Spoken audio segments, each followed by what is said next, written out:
Thanks for tuning in, guys. It's the Pest and Lawn Ginja, and this is What's Wrong with My Lawn? All right, Pest and Lawn Ninjas, let's go over my diagnosing steps. Number 1, we're going to be checking out color. 2, we're going to be checking out pattern. 3, we're going to be doing a soil water saturation test. 4 is our topical soil debris test. And number 5, we're going to be doing a pull test. Now, if we do these steps properly, it's going to lead us to the resolution. Now, first things first, we want to do a walkthrough. We want to see if we have an overall pattern of issues or if we have some isolated issues. So let's get to it. Now for the walkthrough, you can see the grass is nice and green. I mean, considering it's November 1st, we're a little late in the season, and boom, you get hit with this crazy dead color out of nowhere. And I'm assuming this is their primary issue that they're calling in about. These are not customers of ours, so I don't have a lot of history on the lawn. Guessing that it wasn't like this the whole season, otherwise they wouldn't have called in. But let's move into the backyard, kind of see what we're dealing with. Coming up on the back side yard, you can see the color's starting to fade. I mean, it is November. The nighttime temps are a little bit colder than the daytime temps. Daytime, we're probably sitting around anywhere between 40 and 50 degrees these days. We're gonna have to do a thermometer check, see what the ground temperature is doing. But overall, you know, the color's not too bad. Not overly dissatisfied. We've got some leaves here, but you can see they've got some history of problems here. If I were just to guess, judging off the pattern here, we're definitely dealing with a history of drought stress that has kind of been repaired. And you could tell by that leopard kind of pattern that's happening. And I hope you guys can really get a good view of this online, where you can see this grass is growing. There's some grass underneath these leaves, but you can see that it's been a little stressed out and the grass is dead and it's matted. So the best thing you could do with this is just rub your fingers, get the carbons exposed, get it breathing again. Overall, let it dry out. Moving over here, we've got one more problem area, which we're gonna have to do a little diagnosing. We have a big dead spot, and from what I've been told, they've been having a hard time getting grass to grow. So at this point, it's pretty safe to say we've got a couple of isolated issues. The patterns are telling me that overall, the grass is actually pretty happy for the most part. So now we just need to get in on the eyesores.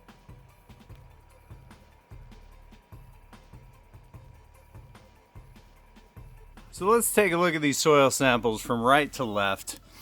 This is our greenest area by the trampoline, all the way down to our problem areas of where that big circular area is where we can't grow any grass. When we get over here, real thick clay, it's dense. And again, to remind everybody at home, clay can hold a lot of nutrients, so it doesn't surprise me. I mean, some of their grass roots, you can see here, traveling about 8 to 10 inches in this clay. And there's not a problem with that. As long as you train the clay to accept the water, not a big deal. Holds nutrients, just hard to get the nutrients down there if you have to train it from zero. And that's why it's important not to let clay kind of dry out.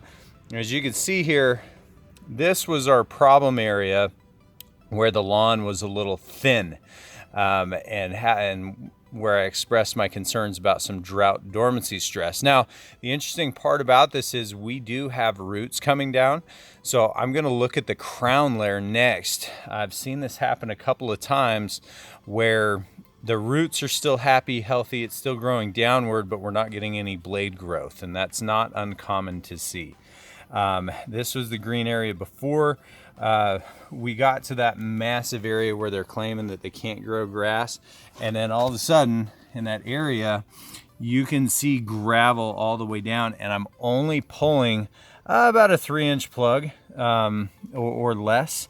There's really not much root development. There is a few pieces here and there, but I'm really not convinced that that's our grass roots that's there either. And not super surprising to find out that they don't have a lot of thatch. As you can see, the lawn is pretty thin. And when we come in here, these are our problem areas. They just kind of scraped away a little bit. But once we get into our actual rye bluegrass blend, you can see there's just not a lot coming out.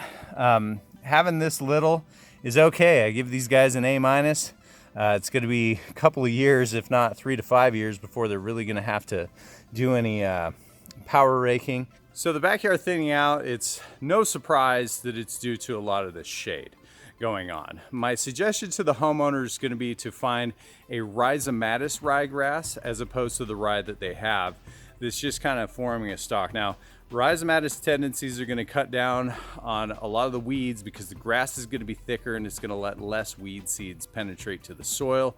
We know in that previous area that I said looked drought stressed, it most likely was. Now we've got a separate problem going on where the crown level or the crown layer of the grass is so dense that it's not letting the rhizomes penetrate through it. The best thing that you can do is to scrape the top and really get a lot of this out of the way.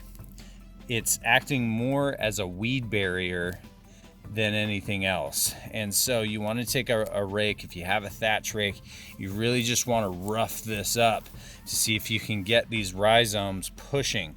Now you can see that little tiny blade, it's trying really hard, and it's now 3 times the length, not because it just grew magically in front of me, but because it was getting choked downward.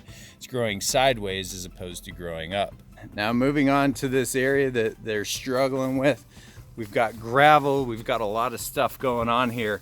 I have a sneaky suspicion that we're dealing with something a little bit bigger than we're probably wondering, because my plugs are only going 3 inches. Really just want to see what's going on underneath. So we're gonna kind of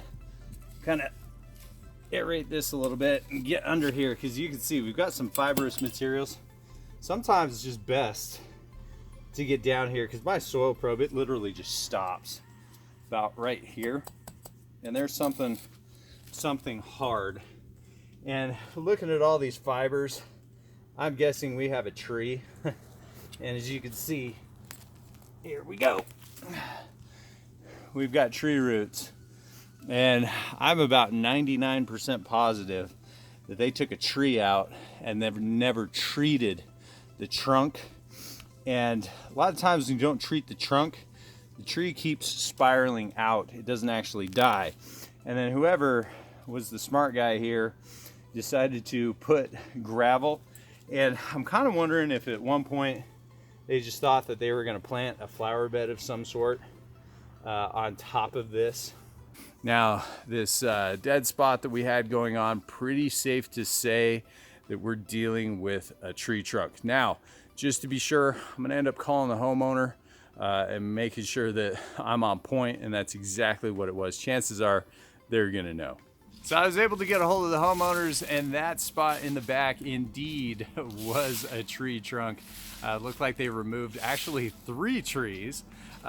There's not a lot that we could do about this other than just unearthing the trunks, cutting a fresh slice out of it, and using a product called Tordon RTU. Now, it acts very similar to glyphosate, but it has less interaction with the lawn. However, you've got to be very careful using Tordon RTU. It can actually exist in the soil for up to 18 months at a time if you put too much down, and it will bleed, very similar to glyphosate if you don't use it properly.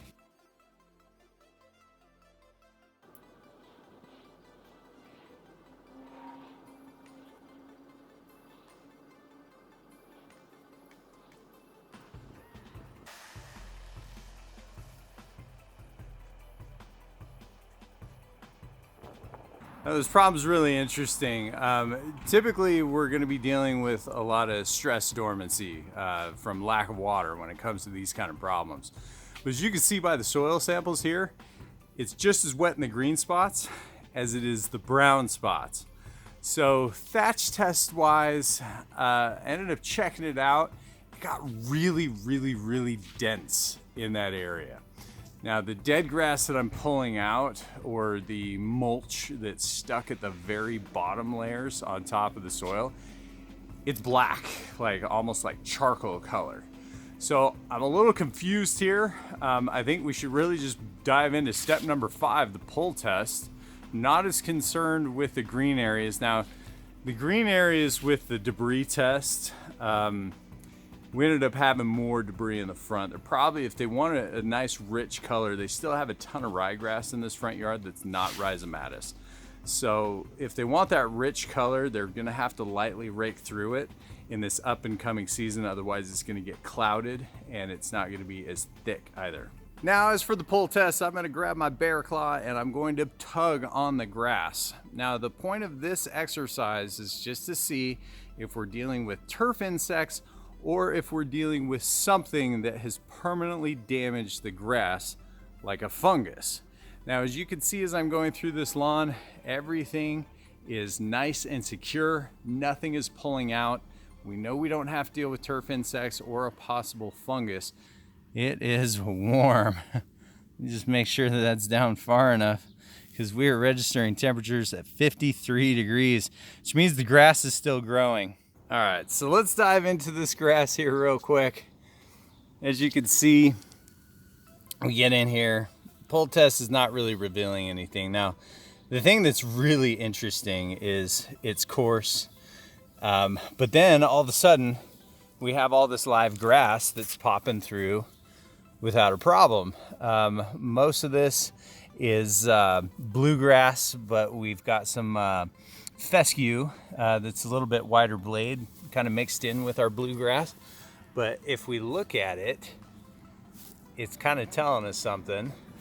And you can see how thick it is. The mower was just ripping it. I'm gonna make a suggestion to the homeowner to sharpen their mow blade as well. But when I had my thatch rake in here, it's kind of getting stuck. And so what I want to do is I kind of want to get my fingers in here, because I have a hunch on what's going on. I actually don't think we're dealing with anything normal for cool season grasses. Oh, and there it is. That's a stollen. And voila, this is a warm season grass. Now, we talk about the difference between rhizomatous grass and stoloniferous grass, and that stollen is this stalk right here, and then everything grows off of it. If I were to guess, this is some species of a stoloniferous bermuda grass. Not common for our area, but this season I'm really running into it. And there we have it. It wasn't drought stress, it wasn't herbicide burn, not fertilizer burn, but warm season grasses going dormant early. Now, warm season grasses, once the nighttime temperature starts hitting about 40 degrees in our area, these stick out like a sore thumb. Topically, those stollens, they have to have a good temperature of above 65 degrees. Now, our ground temperature with our warm season or our cool season grasses, it's not going to go dormant until we get well below 45 degrees, dipping into the upper 30s, low 40s. So there you have it, guys. That's where we're at.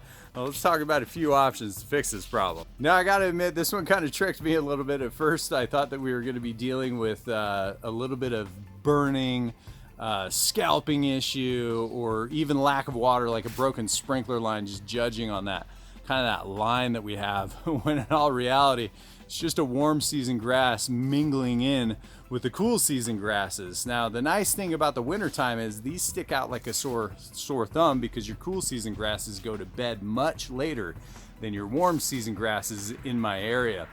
Now, we don't have a lot of options. In my opinion, this is most likely common Bermuda. I could be wrong on that one, but you can see off of that stollen, it's going a little crazy. So we use Tenacity, but those chemicals really built when these warm season grasses are really in their early stages. And this does not look like an early stage issue. I hate to say it, but chances are we're gonna have to resort to glyphosate. Just kill it all out as best as we can.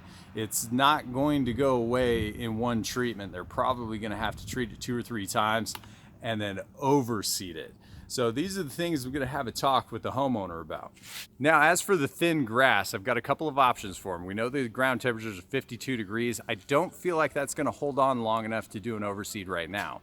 So if they wanna jump the gun, they can do what's called dormant seeding, which means that they can wait for the ground temperatures to get below 45 degrees.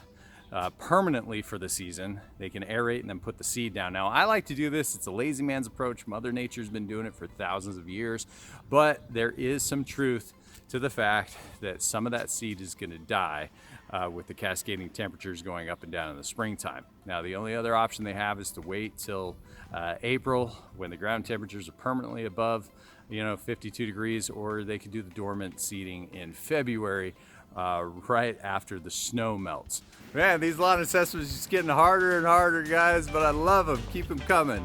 Hit me up in the comments. I'd love to know if you're just a homeowner that watches my channel, or if you're a professional landscaper. If you guys have any questions or concerns, also reach out. Till next time, guys, it's Pest and Lawn Ginja. Bye.